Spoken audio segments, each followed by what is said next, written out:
Hi everybody, welcome to my YouTube channel Dr. Srinivas Medical Concepts and my FB page Dr. Srinivas Concepts. This is Dr. Srinivas, neurologist from Andhra Pradesh, India. I am also the medical author of the book Focused Neurology. Today we are going to talk about a very interesting topic, very useful topic, the head injury and the core concepts. The head injury and the core concepts. Head injury, the introduction and startup. What do we mean by head injury? When there is a damage caused to the brain by external force characterized by the development of alteration in consciousness, memory, mentation and a focal neurological deficit. So we call a person and we describe that a person is having head injury when there is a damage of the brain by an external force which is characterized by the development of alteration in consciousness, mentation, memory and the presence of a focal neurological deficit. Head injury is one of the most common causes of death in young adults, especially due to road traffic accidents. Since head injury is one of the most common causes of death, everyone need to understand the concepts of head injury and how best we can approach a person who has sustained head injury so as to prevent morbidity and mortality. The head injuries can be classified into two basic types. One, the blunt injuries, two, the penetrating injuries. As the name suggests, penetrating injury is because of a penetrating substance. It could be a gunshot wound or a knife. The blunt injuries basically occur when there is a road traffic accident because of the car driving. When a person drives a car and he meets with an accident against the fixed steering wheel, he goes and hits it. A moving person goes and hits against a fixed object and the movement suddenly stops. This is known as deceleration. So when there is a steering wheel, person goes at a top speed, suddenly meets with an accident, so he moves forward and suddenly the movement stops, hits against the steering wheel and develops an injury at the point of the injury, which is known as coup injury. It is because of the deceleration, a fast movement, a sudden stoppage. But as soon as he hits the steering wheel, again he goes back like this from a resting place, from a resting stage again to a movement stage. Now his head goes and hits at the back, producing an opposite contrary coup injury. So the first injury is because of deceleration. The fast movement suddenly stopped by the steering wheel, the deceleration producing a coup injury at the place, at the site of the injury. And then after some time, the head again goes back from a resting to a movement state and hits at the back, producing injury exactly at the opposite place, known as contrary coup injury. So this is the commonest blunt injury: deceleration, acceleration injury against a fixed object, especially when we see in the car, especially in the car and meets with the road traffic accident. Right. Brain injury again can be of two types. One, the primary injury, that is at the time of injury, and secondary injury, the effects produced after the injury. So brain injury can be of two types: primary injury at the time of injury and secondary injury, the consequences developing after the injury. Again, the primary injury, that is the injury developed at the time of the injury, can be of broadly two types. One, the focal, second, the diffuse. Now let's see all the focal causes of primary injury. There can be concussion, a temporary loss of brain neuronal function resulting in alteration of consciousness. Concussion, we say he has seen stars after head injury. That is an ideal description of concussion.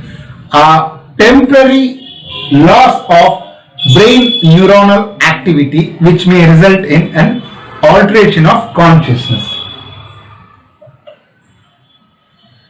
This is concussion. Then there could be contusion. Contusion is the best described by Cope and Contrecoop injuries, which I just mentioned. Cope is the injury at the time of injury, and the Contrecoop injury is just the injury occurring at the back of the Cope injury after some time. The deceleration and acceleration injuries. The third is the extradural hematoma. The dura mater is a tough structure. It will not allow anything to go underneath. So when there is bleeding occurring outside the dura, it will be confined only to that place. It cannot move about because dura encloses it, because dura is a tough structure. The extradural hematoma is because of a bleed of an artery, the middle meningeal artery. So it's a torrential bleed, a massive bleed. Immediately we need to call a neurosurgeon and take the hematoma out. Otherwise the persons will face severe bad consequences. So extradural hematoma is because of the middle meningeal artery rupture. It occurs above the dura, and so it's confined because dura will not let anything go underneath. It is localized. One important characteristic feature of extradural hematoma is lucid interval. When the person meets with a head injury, he immediately loses consciousness because of the disturbance of the brain neurons.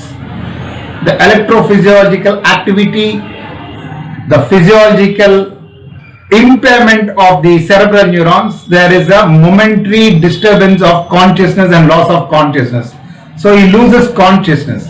But they are only a momentary disturbance of cerebral neurons, and therefore again he regains consciousness and he may even start talking and chatting with his friends.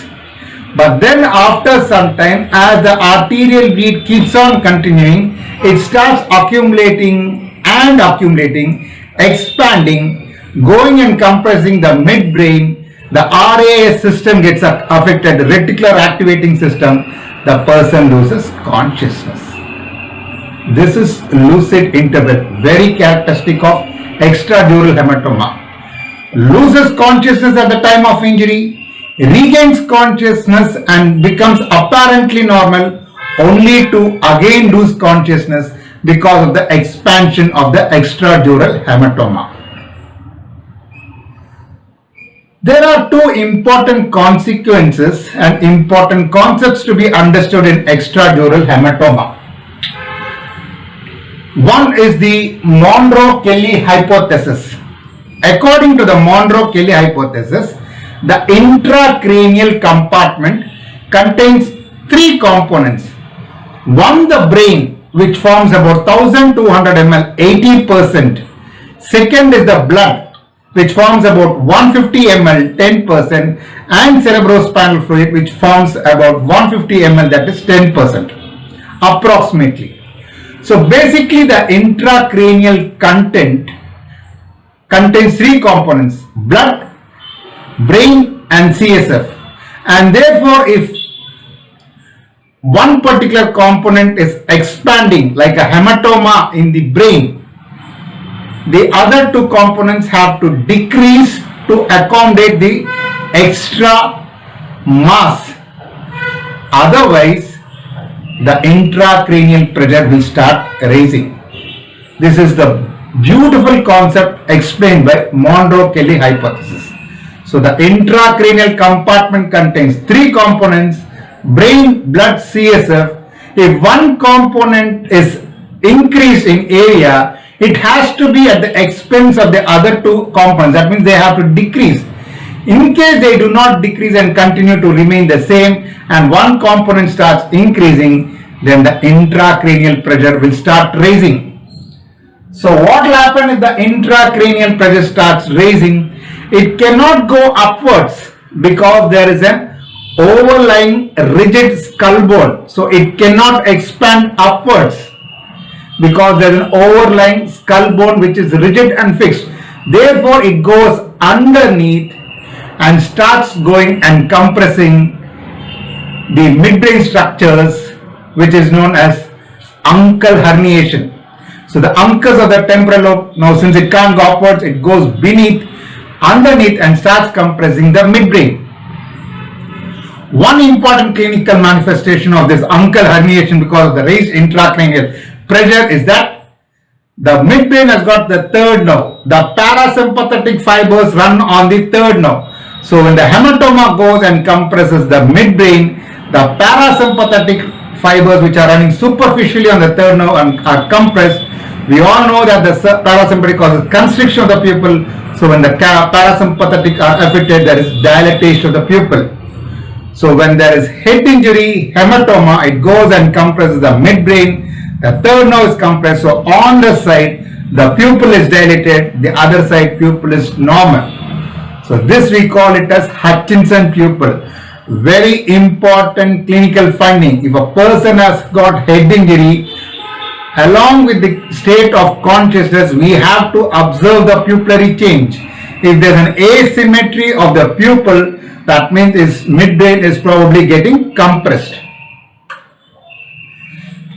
The second important concept is that brain needs a constant supply of blood because brain depends on oxygen and glucose on a minute-to-minute basis.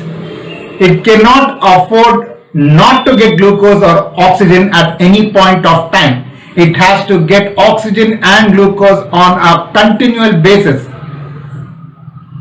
So for the blood to go to the brain, we have a pressure known as cerebral perfusion pressure, CPP. The cerebral perfusion pressure, that is the driving force of the blood to the brain, depends on two factors. One, the mean arterial pressure. Second, the intracranial pressure.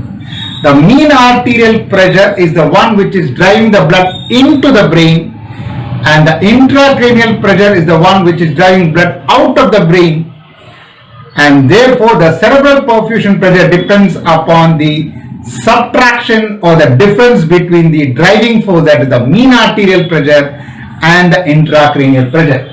So cerebral perfusion pressure is directly proportional to the mean arterial pressure. That is, as the blood pressure is increased, the perfusion is increased, and it is indirectly related to the intracranial pressure. That means as the ICP increases, the cerebral perfusion decreases. And therefore, we should always try to maintain cerebral perfusion pressure, ideally above 60 millimeters of mercury, and intracranial pressure less than 20 millimeters of mercury to avoid cerebral hypoperfusion. So the two most important concepts of raised intracranial pressure because of extradural hematoma or any space occupying lesion are: one, the herniation, the brain going from one compartment to the other compartment which it normally does not occupy, the herniation. Second is cerebral hypoxemia. So whenever a person has got head injury and perhaps hematoma, we are always worried about these two dangerous consequences: herniation and cerebral hypoxemia. Right. This is about the extradural hematoma, which is an arterial bleed because of the middle meningeal artery rupture. Then we have another hematoma which is known as subdural hematoma. As the name suggests, the blood is under the dura mater. Since it is under the dura mater, it can nicely seep under the dura, right from the frontal lobe till the occipital lobe. Rostrocaudal end, it can nicely seep. So this is subdural hematoma. Subdural hematoma is because of a venous bleed. The bridging veins may tear and the blood starts slowly trickling in. Since it's a venous bleed, blood starts slowly trickling in, it may take few days or weeks for the person to develop all the clinical manifestations. In fact, the injury may be trivial, especially in old people, they might have forgotten it, or they might be taking anticoagulant drugs. So it's a trivial injury, and because it is a venous leak, blood starts slowly trickling in. But one important point about the subdural hematoma is that a chronic subdural hematoma can manifest as a dementia at a later point of time, loss of memory. And chronic subdural hematoma is one of the treatable causes of dementia. The moment we evacuate the hematoma, person's memory is going to come back. So extradural hematoma is because of arterial rupture, middle meningeal arterial rupture, torrential bleed, emergency surgery is required. Subdural hematoma is a venous bleed, a slow trickling of bleed, and then it can on a chronic basis develop as a treatable cause of dementia. Then we have subarachnoid hemorrhage, traumatic subarachnoid hemorrhage, where the bleed is in the subarachnoid space and they present with severe headache. Why is there severe headache in subarachnoid hemorrhage as compared to extradural hematoma, or why is there headache in the subarachnoid hemorrhage? There is severe headache in subarachnoid hemorrhage because, in fact, there may not be headache in the parenchymal bleed, intracerebral bleed. The brain does not have pain receptors. We cut brain, there is no pain, but the meninges are highly pain sensitive. So whenever there is an irritation like subarachnoid hemorrhage in the meninges or infection in the meninges like meningitis, it produces severe headache. So subarachnoid hemorrhage produces severe headache. When there is head injury, there is always a possibility of basilar skull fracture. So when there is a basilar skull fracture, the neighboring structures can get affected. There can be accumulation of blood in the periorbital area, what we call it as panda's eyes or raccoon's eyes. So whenever a person has got head injury and is presented with a periorbital edema, raccoon sign or panda's eye sign, we should always suspect basilar skull fracture. Second, there could be bleed in the mastoid area, what we call it as Battle's sign. And then it's a delicate structure above the nose which connects to the brain, the cribriform plate. They are very thin structures, and therefore when there is head injury, these soft bony structures can break and allow the cerebrospinal fluid to come into the nose, what we call it as CSF rhinorrhea. Now we have to differentiate whether it is CSF rhinorrhea because of the head injury and the fracture, or it is a normal mucus secretion of the nose. Because if it is a normal mucus secretion of the nose, we need not worry. It is a very trivial disorder. But if there is CSF rhinorrhea, we need to take adequate care. How do we differentiate whether it is CSF rhinorrhea or a normal nasal mucus secretion? We have to check out on the sugar level. If there is sugar in the secretions coming from the nose, obviously it is in the CSF, because only the cerebrospinal fluid has got sugar. The nasal mucus secretion does not have sugar. So if there is sugar, it is cerebrospinal fluid, and it is cerebrospinal fluid rhinorrhea. First point. The second point is that the mucus secretions can have proteinaceous substances, and therefore when we take a handkerchief and then take the secretions and mix with the handkerchief and allow it to dry, if it is nasal mucus secretions, the handkerchiefs get sticky, it gets stuck. It gets stuck. When we try to dry it, it becomes dry and stuck.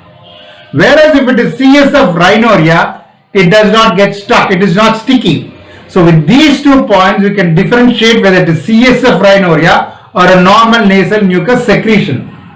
Likewise, CSF rhinorrhea, we can have CSF otorrhea also, secretions coming from the ear. When there is basilar skull fracture, the olfactory nerves run close to it, and therefore persons may develop anosmia, loss of smell. The optic nerves are also close, so they can develop visual impairment. And because of the raised intracranial pressure, there can be a false localizing sign of sixth nerve, because it can go and hit against the clivus and develop a sixth nerve palsy. And if the midbrain gets compressed because of the hematoma or injury, the pupil will get dilated. So we have amongst the cranial nerves, the first cranial nerve can get affected, giving rise to loss of smell, anosmia. The second cranial can get affected, giving rise to visual disturbances. The third cranial nerve can get affected, giving rise to pupillary dilatation. And the sixth nerve also can get affected as a sign of a false localizing sign of a raised intracranial tension. And one of the common other cranial nerves to get affected is the fourth nerve, trochlear nerve. In fact, if a person has got trochlear nerve injury, trochlear nerve being affected, we should always suspect head injury. It's a slender nerve going backwards. When there is head injury and the fourth nerve involved, since the action of the fourth nerve is to entort the eyeball, since the fourth nerve is maybe involved in head injury, and since they cannot entort the eyeball, they'll entort the head and then walk. So if we see a person with head injury entorting, turning the head entirely to one side and walking, we should always suspect fourth nerve palsy. This is known as Belshazzar's sign.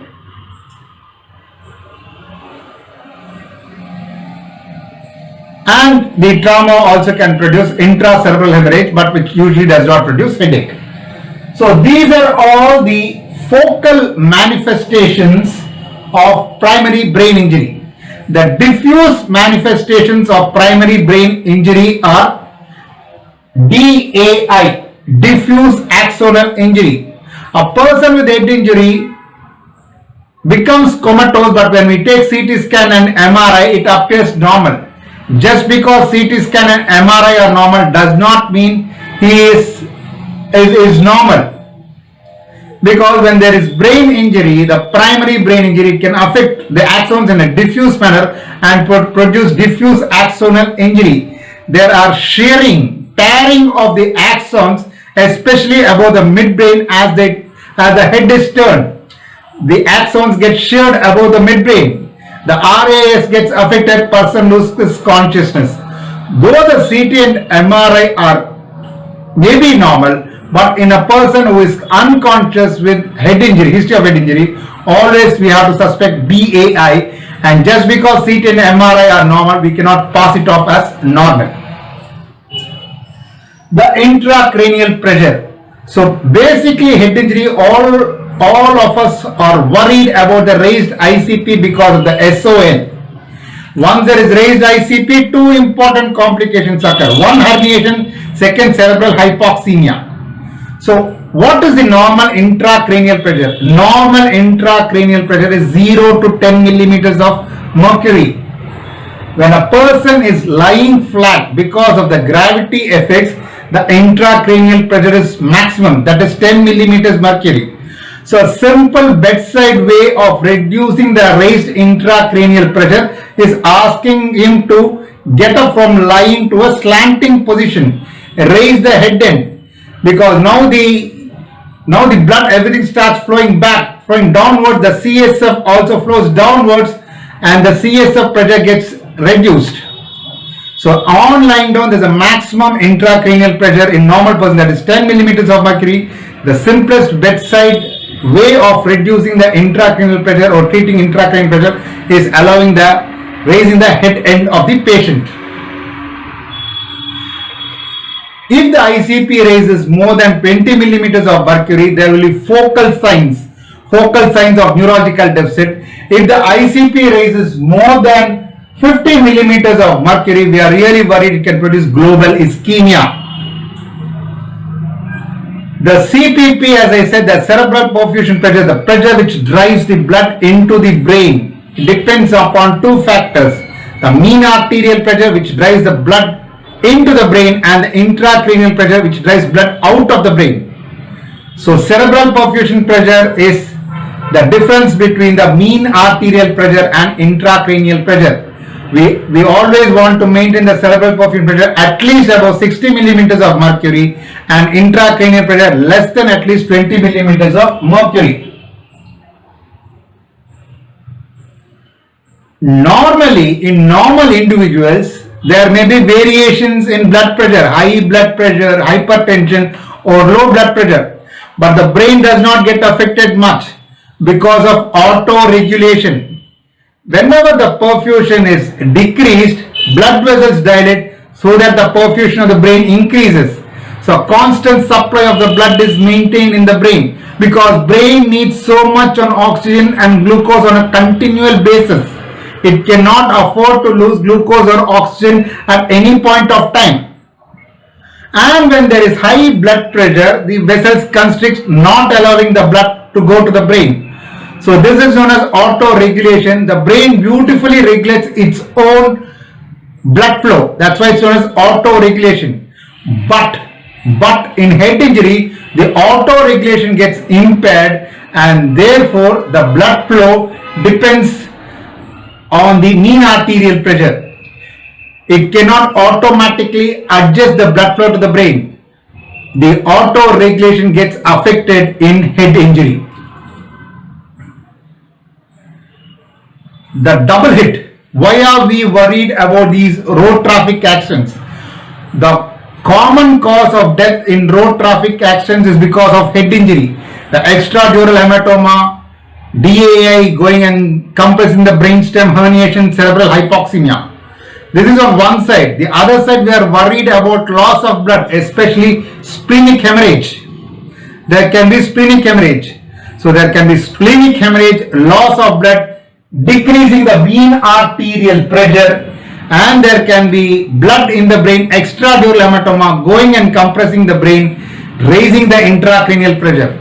So the cerebral perfusion depends on these two factors, mean arterial pressure and intracranial pressure. Both are affected. That's why cerebral perfusion pressure is severely impaired. This is known as double hit theory.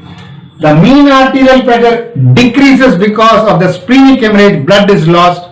So mean arterial pressure decreases, cerebral perfusion decreases.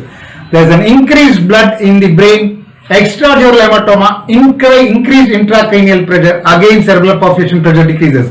So cerebral perfusion pressure decreases because of the decrease in mean arterial pressure and increase in ICP. So it is the prognosis is going to be very, very bad, and this is known as double hit theory. But we have to some extent the compensatory mechanisms when there is raised ICP. When the intracranial pressure raises, the body tries to compensate to some extent by letting the CSF go from the brain into the spinal cord.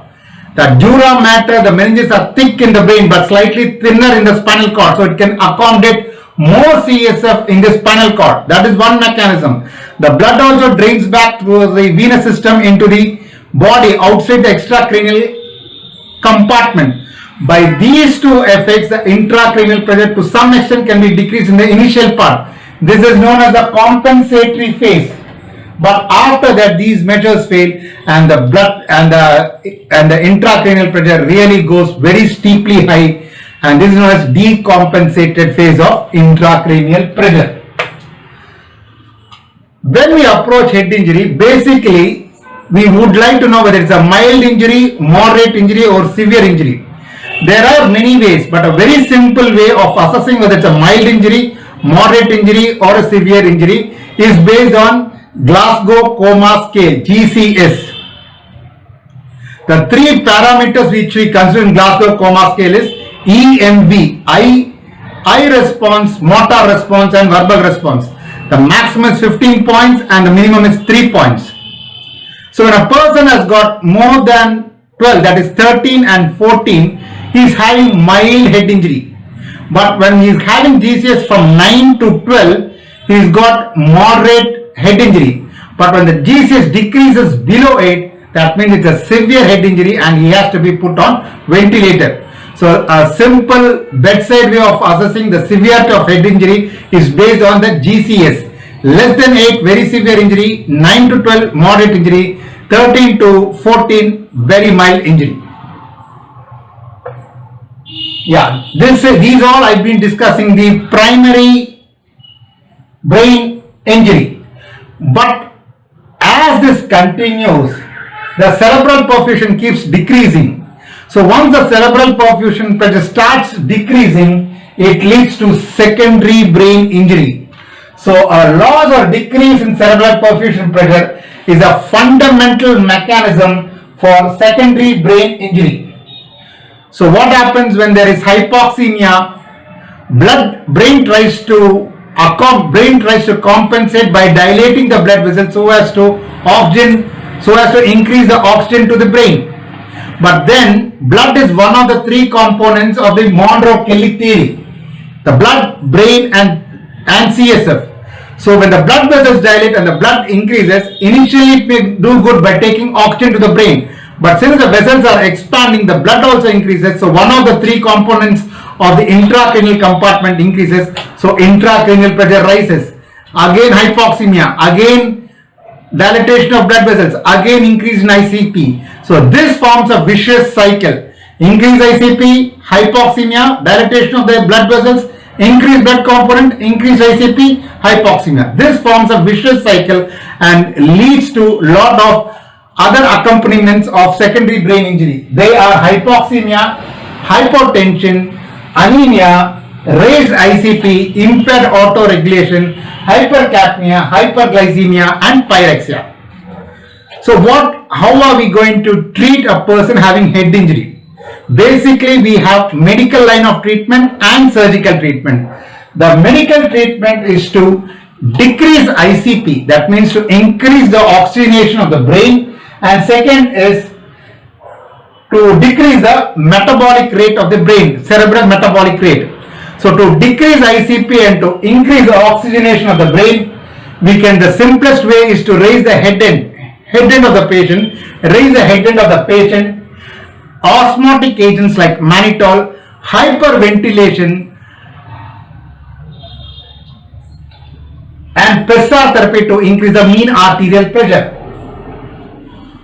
And for decreasing the metabolic rate, cerebral metabolic rate, we can give barbiturates and we can give hypothermia. In fact, hypothermia is one of the best neuroprotectants. These are the medical lines of management, failing which we have to go for surgical management, that is the decompressive surgery.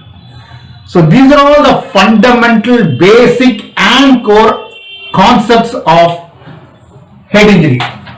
I hope you have enjoyed my lecture. If you have any suggestions or comments, kindly post onto my YouTube channel. But please like and subscribe my YouTube channel, Dr. Srinivas Medical Concepts, and my FB page, Dr. Srinivas Concepts. Thank you. Bye.